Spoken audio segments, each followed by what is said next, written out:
Welcome to the বায়োপ্রোলজি classes.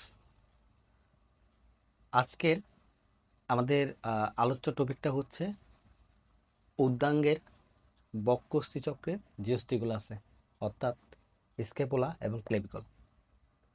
আচ্ছা, প্রথমে আমরা উপাঙ্গীয় কঙ্কাল সম্বন্ধে জানব। উপাঙ্গীয় কঙ্কালকে টোটাল দুই ভাগে ভাগ করা যাচ্ছে। একটা হচ্ছে উদ্যাঙ্গের অস্থি, একটা নিম্নাঙ্গের অস্থি। উদ্যাঙ্গের অস্থিকে আবার দুই ভাগে ভাগ করা যাচ্ছে, বক্ষ অস্থিচক্র এবং বাহুর অস্থি। এবং এই বক্রস্থি চক্রকে অনেক সময় পেট্রোল গার্ডল বলা হচ্ছে ইংরেজিতে। বক্রস্থি চক্রের আন্ডারে কি কি আছে? স্কেপুলা এবং ক্ল্যাভিকল। স্কেপুলা প্রতি পাশে একটি করে এক জোড়া এবং ক্ল্যাভিকলও প্রতি পাশে একটি করে এক জোড়া থাকে। আমরা এখন স্কেপুলা সম্বন্ধে জানব। আমরা যদি একটা স্কেপুলা দেখি, সামনের দিকে দেখব একটু গর্ত, এটাকে বলা হয় সাবস্কেপুলার ফসা। আর পিছনের দিকে দেখব একটা স্পাইন, পিছনের অংশটাকে বা পিছনের সারফেসকে দুই ভাগে ভাগ করছে উপরের দিকে, তাই এটার নাম হবে সুপ্রা স্পাইনাস। এটা স্পাইন না, স্পাইনের উপরে, তাই হচ্ছে সুপ্রা স্পাইনাস। আর নিচের দিকে কি? Infra spinous. তাছাড়া আমরা এখানে কিছু প্রসেস দেখব। এই যে প্রসেস, স্পাইন থেকে প্রসেস দেখা যাবে। সামনের প্রসেসটার নাম হচ্ছে কি? কোরাকয়েড প্রসেস, এবং পিছনের প্রসেসটার নাম হচ্ছে অ্যাক্রোমিয়ান প্রসেস। কোরাকয়েড প্রসেসের নিচে আমরা একটা ক্যাভিটি দেখব, একে বলা হয় গ্ল্যানয়েড ক্যাভিটি বা গ্ল্যানয়েড গহ্বর। এটার কাজ কি? এটা এটা আমার হিউমারাসের মস্তকের সাথে যুক্ত থাকে আর শোল্ডার জয়েন্ট ফর্মেশন করে।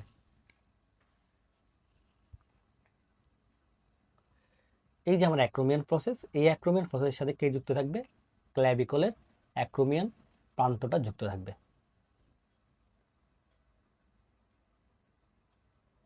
আর এটা একটা ফ্ল্যাট বোন। এবার আমরা জানবো ক্ল্যাভিকল সম্বন্ধে। ক্ল্যাভিকল একটা লম্বা, নিরেট এবং বাঁকানো অস্থি। এটা অনেকটা দেখতে ইটালি এফ অক্ষরের মতন। এটা দুইটা প্রান্ত দেখবা তোমরা। স্টার্নামের দিকে থাকবে স্টার্নাল প্রান্ত, আর আমার স্কেপুলার দিকে থাকবে হচ্ছে অ্যাক্রোমিয়ান প্রান্ত। এটাকে মিডিয়াল 2/3 এবং ল্যাটারাল 1/3 দুই ভাগে ভাগ করা হয়। মিডিয়াল 2/3 যেটা আছে দেখবা এটা কি? কনভেক্স। আর যে ল্যাটারাল 1/3 আছে এটা দেখবা কি? কনকেভ বা অবতল। আচ্ছা, এই প্রান্তটা যে আমাদের স্টার্নাল এন্ড আছে, আমার যে একটা ক্ল্যাভিকলের এক্সটার্নাল এন্ড আছে, এটা যুক্ত থাকবে কোথায়? ক্ল্যাভিকুলার নচে। ক্ল্যাভিকুলার নচটা কোথায়? আমার স্টার্নামে। আর এই যে অ্যাক্রোমিয়ান প্রান্তটা আছে, এটা কোথায় যুক্ত থাকবে? আমার স্কেপুলার অ্যাক্রোমিয়ান প্রসেসে। এটাকে অনেক সময় কলার বোন বা বিউটি বোনও বলা হয়। গুরুত্বপূর্ণ একটা এমসিকিউ।